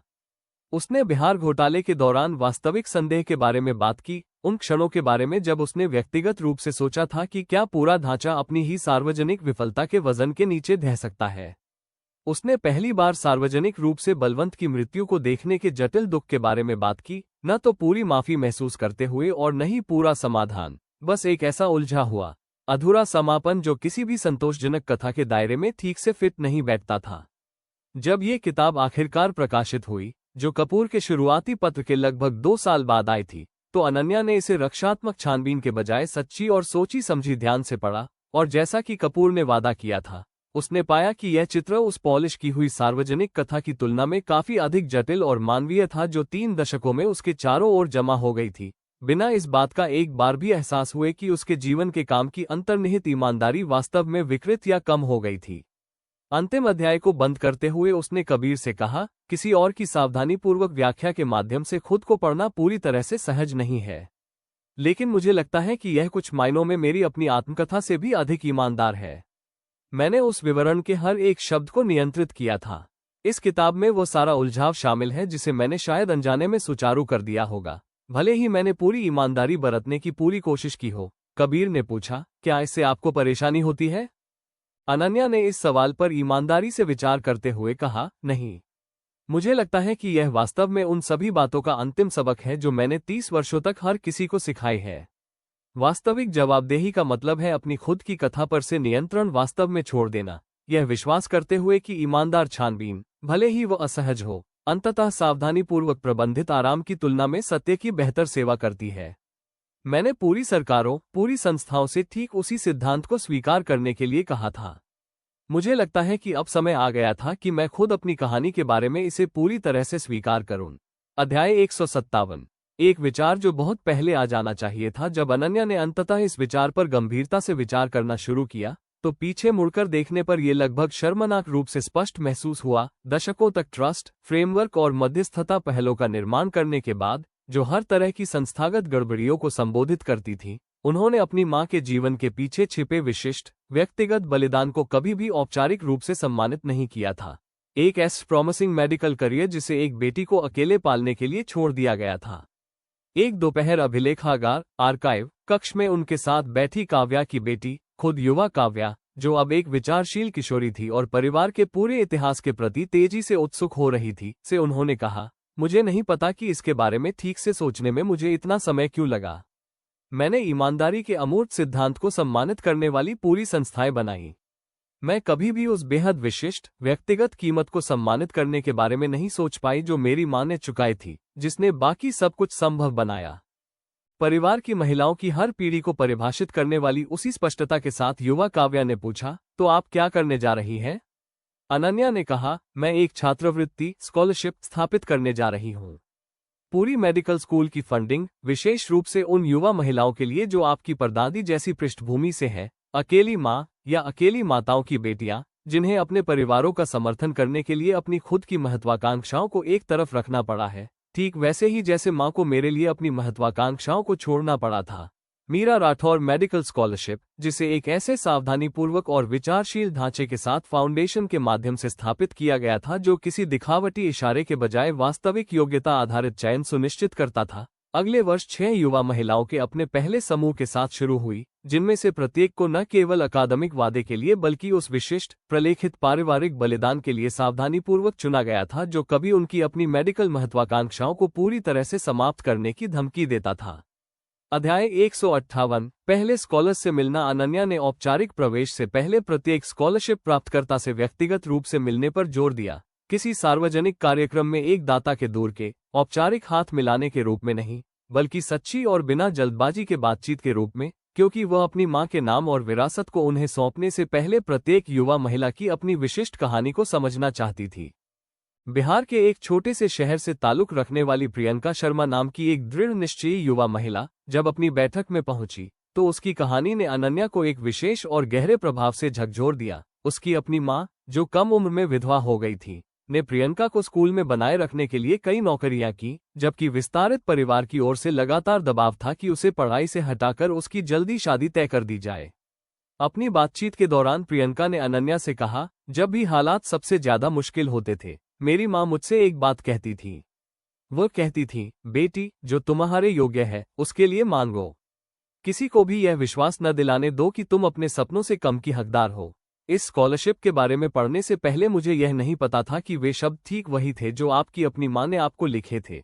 अनन्या ने महसूस किया कि उस बात का पूरा और समग्र चक्र उसके ऊपर आ गया है। उसकी मां की वह साधारण इच्छा, जो न केवल उसकी अपनी असाधारण संस्थागत उपलब्धियों के माध्यम से आगे बढ़ रही थी, बल्कि एक अन्य कठिन परिस्थिति में एक अन्य मां की स्वतंत्र समानांतर बुद्धिमत्ता के माध्यम से भी आगे बढ़ रही थी, जो अपनी बेटी को वही उग्र अटूट प्रोत्साहन देने के लिए लगभग समान शब्दों तक पहुंची थी। अनन्या ने नरमी से कहा, यह कोई इत्तेफाक नहीं है। मुझे लगता है कि जो माएं अपनी बेटियों से इतनी शिद्दत से प्यार करती हैं और इसी तरह की कठिनाइयों का सामना करती हैं, वे अक्सर उल्लेखनीय रूप से समान सत्यों तक पहुंच जाती हैं, भले ही उन्होंने कभी एक दूसरे के विशिष्ट शब्दों को न सुना हो। आपकी मां ने आपको वही दिया जो मेरी मां ने मुझे दिया था। मैं बस ये सुनिश्चित करने की कोशिश कर रही हूं कि उस उपहार के पीछे उन दोनों की तुलना में थोड़े अधिक संसाधन हो जिनकी पहुंच मूल रूप से उनके पास थी। अध्याय 159 मीरा, जो चाहती थी स्कॉलरशिप के पहले बैच को अपना मेडिकल प्रशिक्षण शुरू करते हुए देखकर अनन्या ने एक विशेष गहरी संतोषजनक पूर्णता का अनुभव किया। किसी नीतिगत ढांचे के सफलतापूर्वक लागू होने की संस्थागत जीत नहीं, बल्कि कुछ अधिक व्यक्तिगत और प्रत्यक्ष। उनकी अपनी मां का विशिष्ट व्यक्तिगत सपना, जिसे दशकों पहले दर्दनाक परिस्थितियों में छोड़ दिया गया था, अंततः 6 युवा महिलाओं के माध्यम से अपनी सार्थकता पा रहा था, जो मीरा राठौर को व्यक्तिगत रूप से कभी नहीं जानती थी, लेकिन जो अपने भविष्य के मेडिकल करियर में उनके नाम को और उनकी अधूरी महत्वाकांक्षा के कुछ अंश को आगे ले जाएंगी। अपने प्रशिक्षण के पहले वर्ष के दौरान स्कॉलर्स की प्रगति की समीक्षा करते हुए उन्होंने कबीर से कहा, मुझे लगता है कि यह वास्तव में वो प्रोजेक्ट हो सकता है जिस पर मुझे सबसे अधिक गर्व है। इसलिए नहीं कि यह सबसे बड़ी या सबसे अधिक संस्थागत रूप से महत्वपूर्ण चीज है जिसे मैंने बनाया है, बल्कि इसलिए कि यह एक ऐसे वास्तविक ऋण का सबसे प्रत्यक्ष व्यक्तिगत भुगतान है जिसे मैंने अपने पूरे जीवन ढोया है, और जब तक यह सही तरीका नहीं मिल गया तब तक मैं इसे ठीक से संबोधित नहीं कर पाई थी। डॉक्टर फरेरा, जो अब 90 के दशक के पार पहुंच चुके थे लेकिन फाउंडेशन की स्वास्थ्य पहलों के लिए अभी भी कभी कभार परामर्श देते थे, ने जब अनन्या उनसे मिलने गई और स्कॉलरशिप की प्रगति साझा की तो अपनी यह बात रखी। दशकों पहले उनके सक्षम और सावधानीपूर्वक नर्सिंग केयर को प्रत्यक्ष रूप से देखने वाले किसी व्यक्ति के विशेष अधिकार के साथ उन्होंने कहा, मीरा एक बेहतरीन डॉक्टर बनती। उनके काम को देखते हुए मैंने हमेशा ऐसा सोचा था। उनके पास नैदानिक सटीकता, क्लिनिकल प्रेसिजन और सच्ची करुणा का वो सही संयोजन था जो सर्वश्रेष्ठ डॉक्टरों में होता है। मुझे खुशी है, बहुत खुशी है कि उस गुणवत्ता को अंततः वह व्यापक अभिव्यक्ति मिल रही है जिसकी वह हमेशा हकदार थी, भले ही यह मीरा खुद के बजाय अन्य युवा महिलाओं के माध्यम से हो रहा है। 5 साल बाद अपनी मेडिकल स्कूल की कक्षा में शीर्ष स्थान पर रहते हुए स्नातक होने वाली प्रियंका शर्मा ने पूरी तरह से अपनी मर्जी से ग्रामीण सामुदायिक स्वास्थ्य में विशेषज्ञता हासिल करने का विकल्प चुना। यह ऐसा काम था जो उन्हें उनके अपने गृहनगर जैसे उपेक्षित क्षेत्रों में वापस ले जाता और ठीक उसी तरह की सुलभ, गुणवत्तापूर्ण चिकित्सा देखभाल प्रदान करता जो उनके पूरे बचपन में उनके जैसे परिवारों के लिए अनुपलब्ध थी। अपने स्नातक समारोह में अनन्या से प्रियंका ने कहा, मैं उन्हें उचित सम्मान देना चाहती हूँ, न केवल एक डॉक्टर बनकर बल्कि उस तरह का डॉक्टर बनकर जो वास्तव में उन लोगों तक पहुंचे जिन्हें इसकी सबसे अधिक आवश्यकता है। मुझे लगता है कि यदि उन्हें अवसर मिला होता तो आपकी माँ भी यही करना चाहती थी। अपनी माँ के शांत, थके हुए समर्पण के बारे में सोचते हुए अनन्या की आंखों में आंसू आ गए, जो पीढ़ियों और परिस्थितियों से पार होकर उसी अंतर्निहित पुकार की इस व्यापक, अधिक पूर्ण अभिव्यक्ति में बदल गया था। नरमी से उन्होंने कहा, मुझे लगता है कि आप बिल्कुल सही कह रही हैं। मुझे लगता है कि वो ठीक यही चाहती थी। इतने साल बाद भी उन्हें ये देने के लिए आपका धन्यवाद। अध्याय 160। एक अलग तरह का लेखन। यह विचार चुपचाप आया। अभिलेखागार, आर्काइव कक्ष में अनन्या की अब नियमित रूप से होने वाली बिना किसी जल्दबाजी की सुबह के दौरान, जो पूरी तरह से ईमानदार आत्मविश्लेषण पर बने जीवन के 3 दशकों के संचित साक्ष्यों से घिरा हुआ था। कोई दूसरी आत्मकथा नहीं, कोई दूसरा संस्थागत ढांचा नहीं, बल्कि कुछ छोटा और अधिक व्यक्तिगत पत्रों की एक श्रृंखला जो सीधे तौर पर उन लोगों के लिए लिखी गई थी जिन्हें अंततः इसकी आवश्यकता हो सकती है, जब भी वह आवश्यकता उत्पन्न हो। इस उभरते हुए विचार को समझाते हुए उन्होंने कबीर से कहा, मैं लगातार माँ के पत्र के बारे में सोच रही हूँ। 2 साधारण पंक्तियां जिन्होंने अंततः एक पूरे जीवन, एक पूरे परिवार की विरासत और महाद्वीपों तक पहुंचने वाले काम को आकार दिया। मुझे नहीं लगता कि मुझे कुछ उतना भव्य या महत्वाकांक्षी लिखने की आवश्यकता है। मुझे लगता है कि मैं बस वही छोड़ना चाहती हूँ जो उन्होंने छोड़ा था, कुछ ईमानदार, कुछ उपयोगी, जब भी जिस व्यक्ति को इसकी आवश्यकता हो, वो अंततः इसे पाले। उन्होंने व्यक्तिगत पत्र लिखना शुरू किया, तत्काल वितरण के लिए नहीं, बल्कि भविष्य के विशिष्ट क्षणों के लिए सील किए गए और लेबल किए गए। एक काव्या के लिए, जिसे उसके 18वें जन्मदिन पर खोला जाना था, जो वही उग्र, बिना शर्त प्रोत्साहन प्रदान करता था जो मीरा ने कभी एक 16 वर्षीय अनन्या को दिया था। एक उस व्यक्ति के लिए जो अंततः मध्यस्थता पहल की कमान में मीरा का उत्तराधिकारी बने, जो किसी और के हाथों द्वारा बनाई गई चीज का नेतृत्व करने की विशिष्ट चुनौतियों के बारे में मुश्किल से हासिल की गई संस्थागत बुद्धिमत्ता प्रदान करे। एक आदित्य के अपने पोते पोतियों के लिए, जिनसे वह अपने बाकी बचे वर्षों की स्वाभाविक सीमाओं को देखते हुए शायद कभी व्यक्तिगत रूप से नहीं मिल पाएगी, जो एक ऐसे परिवार के पूर्ण, जटिल इतिहास को समझाता हो जिसने पीढ़ियों से आरामदायक चुप्पी के बजाय ईमानदारी को चुनना सीखा था। मीरा को समझाते हुए, जिन्हें शुरुआत में चिंता थी कि यह प्रोजेक्ट उनके वास्तविक नियंत्रण से परे परिस्थितियों को प्रबंधित करने की किसी उत्सुक आवश्यकता को दर्शा सकता है, उन्होंने स्पष्ट किया, ये भविष्य को नियंत्रित करने के बारे में नहीं है। ये केवल मेरी वास्तविक रूप से अर्जित की गई बुद्धिमत्ता को स्वतंत्र रूप से प्रस्तुत करना है, जो किसी के भी इसे उपयोगी पाने के लिए उपलब्ध हो, जब भी उन्हें इसकी आवश्यकता हो। वही उपहार जो माँ ने मुझे दिया था, ये जाने बिना कि यह अंततः कितनी दूर तक यात्रा करेगा। अध्याय 161। उसने काव्या को क्या लिखा। युवा काव्या के लिए लिखा गया पत्र, उनके रिश्ते की प्रगाढ़ता को देखते हुए विशेष सावधानी के साथ, कई सतर्क मसौदों के बाद तैयार हुआ। अनन्या अपनी पोती को केवल भावुकता भरी बातें नहीं, बल्कि कुछ ऐसा देना चाहती थी जो वास्तव में उपयोगी हो। काव्या के 18वें जन्मदिन पर खोले जाने के लिए सील किए गए उस संस्करण में उन्होंने लिखा, मेरी सबसे प्यारी काव्या, जब तक तुम इसे पढ़ोगी, तुम इतनी बड़ी हो चुकी होगी कि हमारी पारिवारिक विरासत के उस पूर्ण और जटिल स्वरूप को समझ सको जिसे हमने पीढ़ियों से बनाया और जिसके लिए संघर्ष किया है।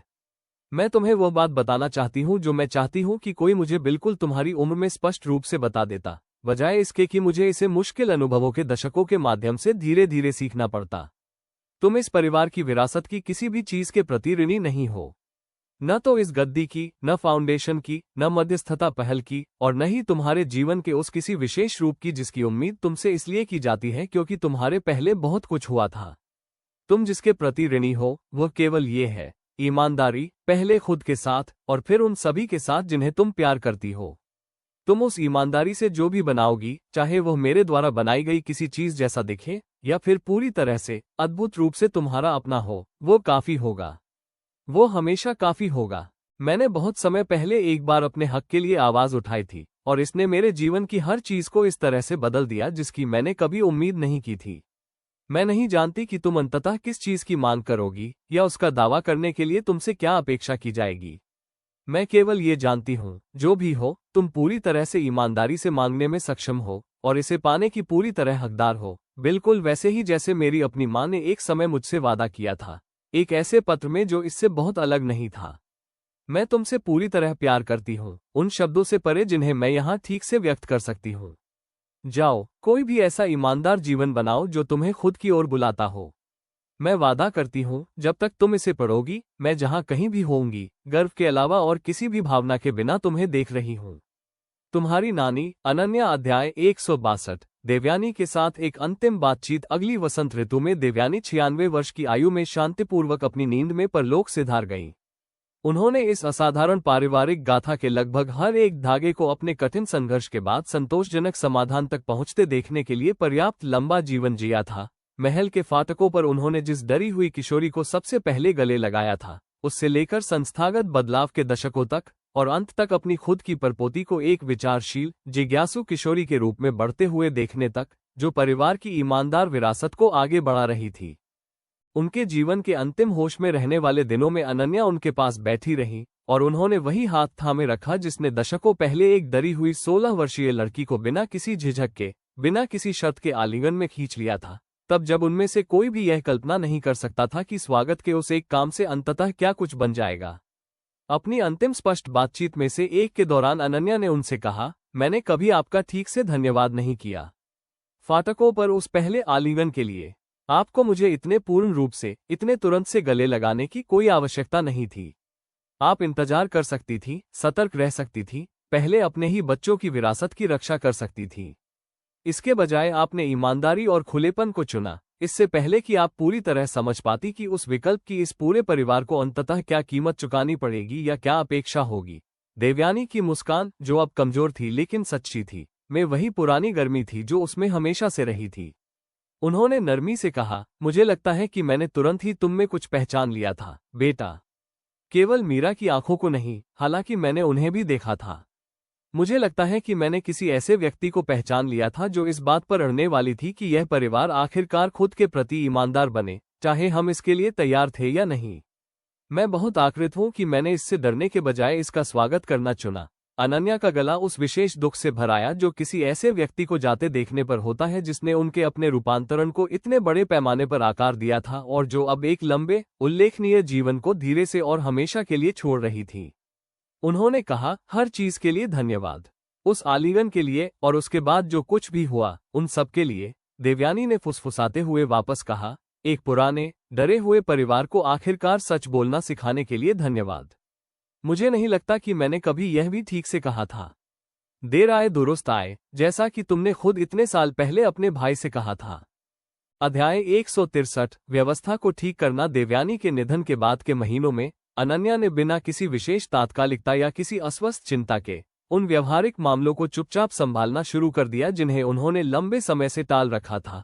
औपचारिक संपत्ति की योजना, एस्टेट प्लानिंग, फाउंडेशन की चल रही शासन संरचना का स्पष्ट दस्तावेजीकरण और आदित्य, मीरा और काव्या के साथ सावधानीपूर्वक बातचीत की एक श्रृंखला, जिसमें इस बात पर चर्चा की गई कि जब वह व्यक्तिगत रूप से उनका मार्गदर्शन करने के लिए मौजूद नहीं रहेंगी, तब परिवार की विभिन्न जिम्मेदारियां कैसे जारी रहनी चाहिए।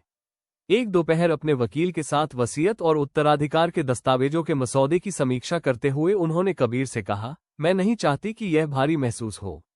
मैंने अपना पूरा जीवन ऐसी चीजें बनाने में बिताया है जो मेरे बिना काम करने के लिए डिजाइन की गई है।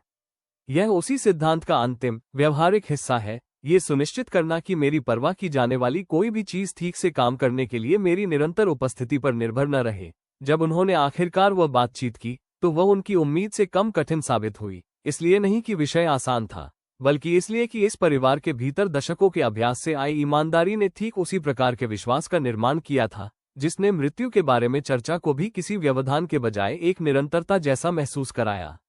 अब अपनी खुद की अधिक उम्र में पहुंच चुके आदित्य से, जो अभी भी रियासत के शासन में तेज तर्रार और सक्रिय रूप से जुड़े हुए थे, उन्होंने कहा, मैं चाहती हूं कि राजगढ़ की सह शासन प्रणाली को रेजेंसी ठीक वैसे ही चलती रहे जैसे हमने इसे बनाया था। इसे वापस किसी एक शासक के हाथों में केंद्रित नहीं किया जाना चाहिए, जैसा कि हमसे पहले पीढ़ियों तक था। हमारे बाद जो भी पीढ़ी आए, उसे साझा सत्ता विरासत में मिलनी चाहिए, ठीक उसी तरह जैसे हमने साबित किया था कि यह वास्तव में काम कर सकती है। आदित्य ने सहजता से कहा, सहमत हूं। हमने अपनी विरासत में मिली चीज से बेहतर कुछ बनाया है। मैं ये सुनिश्चित करना चाहता हूं कि यह जारी रहे, भले ही हम दोनों के पास व्यक्तिगत रूप से इसकी देखरेख करने के लिए और कितने ही साल क्यों न बचे हों। अध्याय 164 फाउंडेशन के लिए एक पत्र। व्यवहारिक संपत्ति के मामलों से परे, अनन्या ने फाउंडेशन के व्यापक नेतृत्व के लिए एक अंतिम, औपचारिक पत्र पर काफी ध्यान दिया। यह कोई निजी पारिवारिक दस्तावेज नहीं था, बल्कि एक सार्वजनिक बयान था जिसका उद्देश्य अपनी प्रत्यक्ष भागीदारी के अनिवार्य रूप से समाप्त होने के लंबे समय बाद भी संस्था के निरंतर विकास का मार्गदर्शन करना था। मीरा, काव्या और फाउंडेशन के वरिष्ठ नेतृत्व के साथ एक मसौदे की सावधानीपूर्वक समीक्षा करते हुए उन्होंने लिखा, मेरे बाद इस काम का नेतृत्व करने वाले जो भी व्यक्ति हो, मैं आपको वह बात बताना चाहती हूं जिसे मैं इस यात्रा की शुरुआत में और अधिक स्पष्ट रूप से समझना चाहती थी। ये काम कभी भी वास्तव में मेरे बारे में नहीं था। हाँ, इसकी शुरुआत मेरी माँ के पत्र से हुई थी और एक ऐसी विरासत का दावा करने की मेरी अपनी व्यक्तिगत आवश्यकता से हुई थी जिसे अनुचित रूप से मुझसे नकार दिया गया था। लेकिन इसके बाद जो भी आया, ट्रस्ट, ढांचा, मध्यस्थता पहल, अंतर्राष्ट्रीय फेलोशिप, इनमें से किसी भी चीज के महत्वपूर्ण होने के लिए कभी भी मेरी विशिष्ट उपस्थिति की आवश्यकता नहीं पड़ी।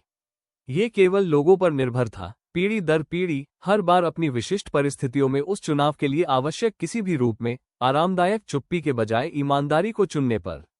मेरी स्मृति के प्रति किसी गलत निष्ठा के भाव में आकर मैंने जो बनाया है, उसे बिल्कुल वैसे ही संरक्षित मत करना। अपने समय में उन परिस्थितियों की अपनी समझ के साथ, जिन्हें मैं कभी पूरी तरह से अनुमानित नहीं कर सकती थी, वही निर्माण करो जिसकी सच्ची सच्चाई वास्तव में आवश्यकता रखती है। यह मेरी विरासत के साथ कोई विश्वासघात नहीं है। ये किसी ऐसे स्मारक के बजाय जो किसी भी रूप में जम गया हो जो मैंने संयोग से उसे दिया था, वास्तव में जीवित चीज के निर्माण का पूरा उद्देश्य है।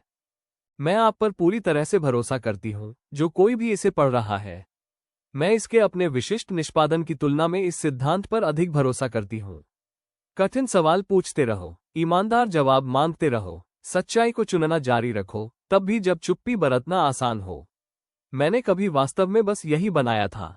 बाकी सब कुछ केवल वो विशिष्ट, अस्थायी रूप था जो उस सिद्धांत को बहुत लंबी, चल रही कहानी के मेरे अपने विशिष्ट अध्याय के दौरान मिला था। अध्याय 165 भूटान से एक अनुरोध। इन विचारशील और सोचे समझे प्रबंधों के बीच भी जीवन ने नए ऐसे अवसर और चुनौतियां लाना जारी रखा जिनकी अनन्या ने पूरी तरह से उम्मीद नहीं की थी। भूटान सरकार की ओर से एक औपचारिक अनुरोध आया, जो सकल राष्ट्रीय प्रसन्नता, ग्रॉस नेशनल हैप्पीनेस, शासन के अपने अनकहे और अनूठे दृष्टिकोण के अनुसार ढांचे के तत्वों को ढालने के बारे में उनसे परामर्श करना चाहती थी, जो उनके पिछले अंतर्राष्ट्रीय फेलोशिप के काम द्वारा सामना की गई किसी भी चीज से पूरी तरह अलग था। अपने शुरुआती इरादों के बावजूद कि वे एक शांत, अधिक स्थिर अंतिम अध्याय की ओर बढ़ रही है, इस अनुरोध की सच्ची और नई जिज्ञासा के साथ समीक्षा करते हुए उन्होंने कबीर से कहा, मुझे लगा था कि मैंने नए प्रोजेक्ट्स लेना लगभग बंद कर दिया है, लेकिन यह वास्तव में दिलचस्प है। वे मुझसे केवल भ्रष्टाचार पकड़ने में मदद करने के लिए नहीं कह रहे हैं। वे ये पूछ रहे हैं कि कैसे पारदर्शिता और जवाबदेही के ढांचे वास्तव में पूरी तरह से एक अलग शासन दर्शन के साथ एकीकृत हो सकते हैं, जो केवल आर्थिक विकास के बजाय सामूहिक कल्याण से सफलता को मापता है। कबीर ने अपनी पत्नी की आंखों में उस खास चमक को तुरंत पहचानते हुए पूछा, क्या आप इसे लेना चाहती हैं? जो उनके साथ बिताए गए 5 दशकों के दौरान हर एक सच्ची आकर्षक चुनौती के साथ दिखाई देती थी। धीरे धीरे बोलते हुए अनन्या ने कहा, मुझे लगता है मैं इसे इसलिए लेना चाहती हूँ क्योंकि यह मेरे द्वारा पहले बनाई गई हर चीज से अलग है। कोई दूसरा ग्राम ट्रस्ट नहीं, कोई दूसरा राष्ट्रीय ढांचा नहीं, कुछ ऐसा जो पूरी तरह से नया हो, जो मुझे कुछ ऐसा सिखा सके जो मैंने अभी तक नहीं सीखा है, भले ही मेरे अपने जीवन का ये दौर इतना आगे बढ़ चुका हो। अध्याय 166 भूटान ने उसे क्या सिखाया। भूटान में परामर्श कई महीनों तक चला और स्थानीय अधिकारियों के साथ सीधे काम करने के लिए अनन्या 2 बार और वहां गई, क्योंकि उन्होंने एक हाइब्रिड फ्रेमवर्क को सावधानीपूर्वक और सोच समझकर तैयार किया था, पारदर्शिता और जवाबदेही तंत्र को विशेष रूप से इस तरह से ढाला गया था कि वे शासन के प्रति राज्य के समग्र दृष्टिकोण का सम्मान करें, जिसमें किसी भी विकास परियोजना की सफलता के लिए केवल वित्तीय अखंडता ही नहीं बल्कि वास्तविक सामुदायिक कल्याण को मुख्य और औपचारिक मानदंडों के रूप में मापा जाए। उनकी सहयोगात्मक प्रक्रिया के बीच में एक वरिष्ठ भूटानी मंत्री ने टिप्पणी की, आप निगरानी के तौर तरीकों पर चर्चा करने से पहले भी लगातार हमसे ये पूछती रहती हैं कि सफलता का वास्तविक अर्थ क्या है।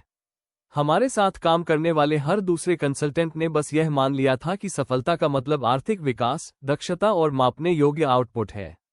आप पहली ऐसी व्यक्ति हैं जिन्होंने किसी भी चीज के निर्माण से पहले हमारी अपनी शर्तों को परिभाषित करने पर जोर दिया है। अनन्या ने जवाब दिया, संस्थागत निर्माण के 3 दशकों से मैंने यही वास्तविक सबक सीखा है। पारदर्शिता के तौर तरीके केवल उन अंतर्निहित मूल्यों की सेवा में काम करते हैं जिनकी आप वास्तव में रक्षा करने की कोशिश कर रहे हैं। मैंने वर्षों तक यह मानते हुए बिताया कि वे मूल्य सार्वभौमिक थे, ईमानदार लेखांकन, कार्यशील बुनियादी ढांचा, बुनियादी जवाबदेही। यहाँ काम करने पर मैं ये सीख रही हूँ कि वे प्रतीत होने वाले सार्वभौमिक सिद्धांत भी वास्तव में अलग अलग रूप ले सकते हैं। यह इस बात पर निर्भर करता है कि कोई समुदाय वास्तव में अपने जीने लायक जीवन की अपनी परिभाषा किसे मानता है।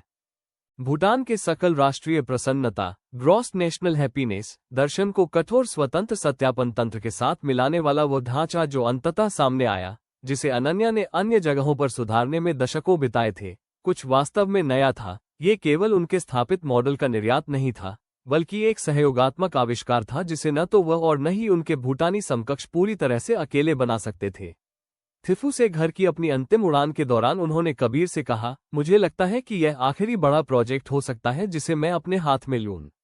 इसलिए नहीं कि अब मैं सक्षम नहीं हूं, बल्कि इसलिए कि मैं पूरी तरह से समझ गई हूं कि अब मैं जो सबसे अच्छा काम कर सकती हूं वो ये सुनिश्चित करना है कि मुझे ये पता हो कि कब पीछे हटना है और वास्तव में नई आवाज़ों को अगली नवीनता का नेतृत्व करने देना है, बजाय यह मानने के कि मेरे अपने संचित अनुभव को अनिश्चित काल तक हर नए संदर्भ में विस्तार करते रहना चाहिए।